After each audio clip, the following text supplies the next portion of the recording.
인도의 코로나19 상황이 좀처럼 나아질 기미가 보이지 않는 가운데 월드비전이 국제사회의 도움을 요청했습니다. 시화공단의 복음화를 위해 설립한 여의도 순복음 스마트 시화교회 제2대 담임 목사의 이동규 목사가 취임했습니다. 매일 입는 옷에 복음의 메시지를 담아 예수 그리스도의 사랑을 전하는 패션 브랜드를 소개합니다. 국내 최대 기독교 소셜미디어 교회 친구 다 모여가 뉴미디어 원데이 클래스를 열었습니다.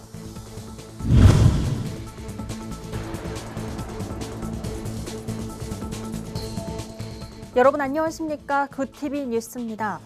지금 인도에서는 하루 확진자만 수십만 명에 달하는 등 코로나19 사태가 좀처럼 나아질 기미가 보이지 않습니다. 네, 문제는 이들을 치료할 의료 체계가 사실상 붕괴됐다는 건데요. 그야말로 진퇴양난에 빠졌습니다.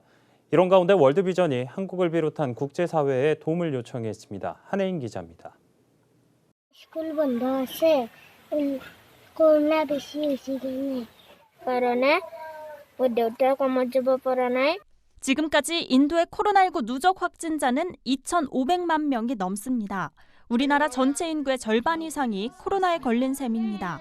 더 큰 문제는 하루에도 수십만 명씩 확진자가 새로 발생한다는 겁니다. 사망자도 하루 평균 4천 명을 웃돌고 있습니다. 인도 월드비전 프랭클린 존스 긴급구호 총책임자는 굿TV와의 인터뷰에서 인도에서 25년 넘게 구호 활동을 해오면서 지금처럼 최악의 상황은 처음이라며 국제사회의 도움을 요청했습니다. The need at this point of time for India is huge. Definitely to extend the facilities, strengthen the health facilities in India. We definitely need the funds for that one. 인도 월드비전 카렐 조셉 보건사업본부장은 의사로서 고통받는 사람들을 치료해줄 수 없는 상황에 절망과 무력감을 느낀다며 이들이 치료를 받을 수 있게 되길 바란다고 강조했습니다. 월드비전에 따르면 현재 인도에는 한 병원당 최소 75명의 환자가 어떠한 치료도 받지 못한 채 대기하고 있습니다. 호흡곤란으로 입원을 해도 산소 공급 장치가 부족해 마땅한 치료 방법도 없는 상황입니다.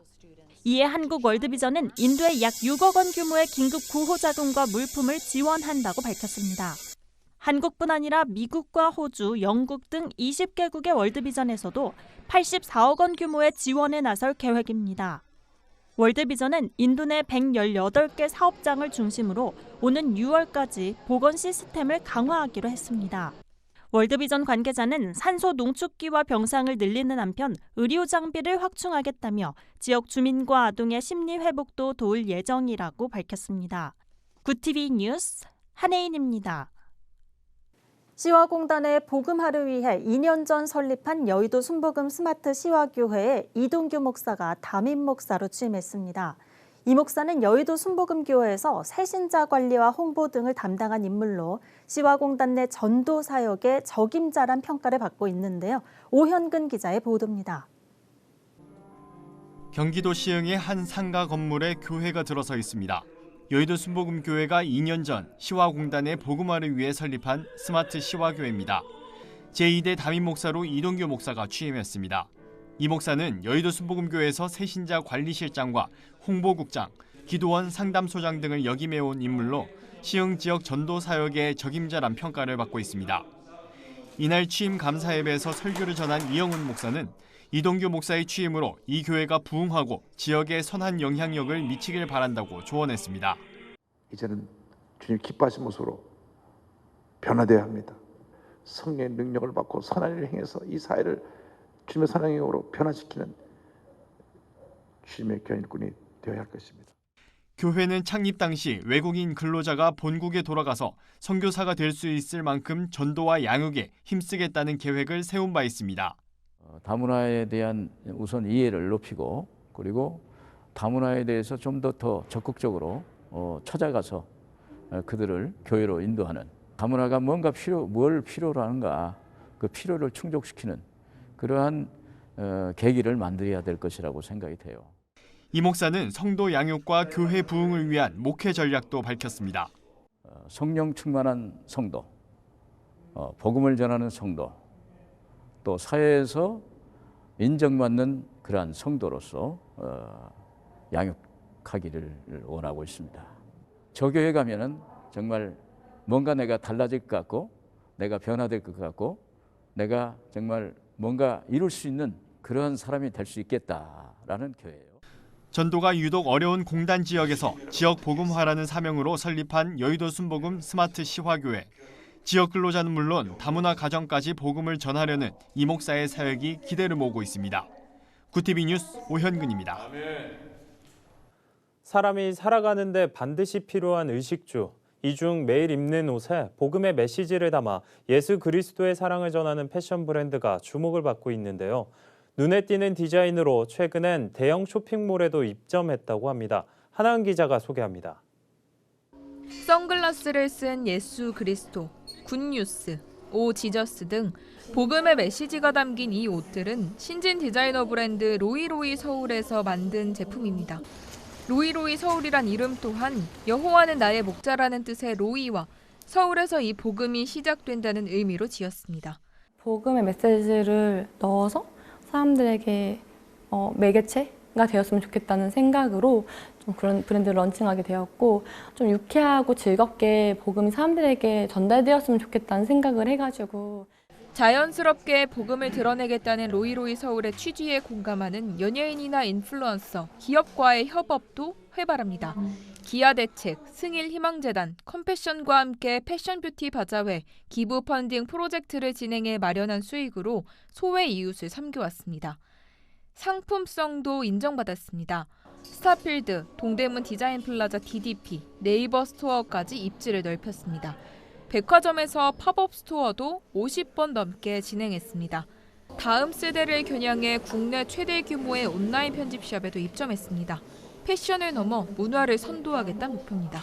지금까지는 이제 옷을 통해서 패션을 통해서 많은 분들과 만나게 됐다면 또 옷이라는 카테고리를 넘어서 영상이 될 수도 있고 컨텐츠가 될 수도 있고 캠페인이 될 수 있는 그런 움직임으로 저희의 가치를 전달하려고 지금 준비하고 있고 또 그렇게 움직이고 있거든요. 김 대표는 지금까지 믿음, 소망, 사랑이라는 기독교적인 가치를 옷이라는 도화지에 담아냈다면 이제는 영상 콘텐츠나 캠페인 등 다양한 분야로 확대하고 싶다는 바람을 전했습니다. 구티비 뉴스 하나은입니다. 국내 최대 기독교 소셜미디어 채널 교회친구 다모여가 뉴미디어 시대를 맞아 나만의 5분 설교 영상 만들기 원데이 클래스를 열었습니다. 목회자와 신학생을 대상으로 열린 이 수업은 눈에 띄는 컨텐츠와 5분 설교 제작, 비용 줄이기 등의 노하우를 전수합니다. 강사로는 교회친구 다모여 은희승 대표를 비롯해 파이어우드 의장 황예찬 PD, 김성경 전도사 등이 나서며 수업은 17일부터 3주 동안 월요일마다 열립니다. 은희승 대표는 언택트 상황에서 청년들과 성도들을 돌볼 수 있는 방법을 문의하는 목회자가 많아 수업을 열게 됐다며 자신만의 영상을 어떤 장비로 어떻게 만들어야 하는지 쉽게 설명하는 자리가 될 것이라고 말했습니다. 오늘의 이슈 포커스입니다. 문재인 대통령이 조 바이든 미국 대통령과 첫 정상회담을 하기 위해 미국으로 출국했습니다. 한미 정상회담은 현지 시간으로 21일 오후 백악관에서 진행되며 회담 직후에는 양국 정상이 공동 기자회견을 가질 예정이라고 청와대는 밝혔습니다. 문 대통령은 워싱턴에서 낸시 펠로시 의장 등 하원 지도부와 간담회를 하며 카멀라 해리스 부통령을 접견합니다. 이어 애틀란타에 있는 SK 이노베이션 공장 방문을 추진 중이며 한국 시간으로 23일 밤 서울공항에 도착할 예정입니다. 정부가 다음 주부터 3주간 적용할 사회적 거리두기 조정안을 오는 21일 발표하기로 했습니다. 현재 거리두기는 수도권에서는 2단계, 비수도권에서는 1.5단계로 오는 23일 종료될 예정입니다.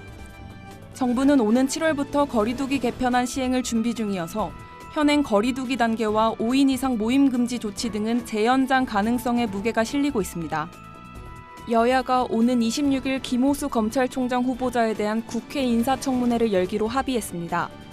26일은 국회가 김 후보자에 대한 청문회 절차를 마쳐야 하는 마지막 날입니다. 여야는 또 부동산과 백신 등 쟁점이 없는 민생 법안 처리를 위해 21일 본회의를 소집하고 특별감찰관 임명을 위한 국회 추천 절차를 조속히 진행하기로 했습니다. 대신 여야는 이번 본회의에선 법사위원장 선출을 하지 않기로 해 상임위 배분 문제에 대해선 계속 논의를 이어갈 것으로 보입니다. 알몸 중국 김치 동영상 파문 이후 강화된 중국산 김치의 통관 검사에서 식중독균이 검출된 제품이 무더기로 나왔습니다. 식품의약품안전처는 지난 3월 12일부터 5월 7일까지 수입 신고된 중국산 김치 289개 제품 중 15개 제품에서 식중독균인 여시니엔테로콜리티카가 검출됐다고 밝혔습니다. 이 식중독균은 설사와 복통, 두통을 유발하는 것으로 알려졌습니다. 식약처는 해당 중국산 김치 정보를 수입식품 정보마루에 공개하고 반송 또는 폐기하도록 조치했습니다. 굿TV 뉴스 박예리입니다. 굿TV 월드와이드입니다. 유럽연합 EU에서 3명 중 1명은 코로나19 백신 1차 접종을 받은 것으로 집계됐습니다. EU 집행위 다나 슈피난트 대변인은 현지 시간 17일 EU 전체 인구 중 코로나19 백신 1차 접종자는 31.8%에 달하는 것으로 집계됐다고 밝혔습니다. 지난 10일에만 해도 접종률이 27.7%였던 것에 비하면 급상승한 수치인데요. 오는 7월까지는 성인의 70%가 1차 접종을 받을 수 있을 것으로 EU는 전망했습니다. 세계경제포럼 연례회의 일명 다보스 포럼이 결국 올해 행사를 취소했습니다. 매년 1월 스위스의 스키 휴양지 다보스에서 열던 회의를 올해는 코로나19 여파로 8월 싱가포르에서 열기로 했었는데 이마저 취소된 겁니다. 포럼 측은 코로나19로 인해 회의를 실현하는 게 불가능해졌다며 대신 다음 연례회의는 2022년 상반기에 개최, 최종 장소와 일자는 여름 이후 상황을 평가해서 결정할 것이라고 밝혔습니다. 미국 질병통제예방센터 CDC가 마스크 착용 규제를 완화한 뒤 이를 수용하는 기업이 점점 늘고 있습니다. 스타벅스는 지난 17일부터 백신을 다 맞은 고객에게는 마스크 착용을 자유롭게 선택하도록 했습니다. 디즈니월드도 모든 고객에게 실외 공공지역에서 마스크 착용을 선택사항으로 하겠다고 밝혔습니다. 이에 앞서 대형 유통업체 월마트와 트레이더조스, 코스트코는 백신 접종자에 한해 마스크 착용 의무를 면제하겠다고 발표했습니다. 미국 사우스캐롤라이나주가 사형수들에게 전기의자 또는 총살령을 선택하도록 하는 정책을 시행합니다. 사우스캐롤라이나주는 1996년에서 2009년 매년 평균 3명의 사형수의 근육을 이완시키고 심장을 멈추게 하는 데 필요한 약물을 사용해 사형을 집행해왔지만 이후 제약사들이 이런 약물을 판매하지 않으면서 사형 집행이 사실상 중단됐습니다. 정책 시행이 확정되자 사우스캐롤라이나주 사형수들의 변호인들은 당장 소송을 검토하고 나섰습니다. 굿TV 뉴스 김예지입니다.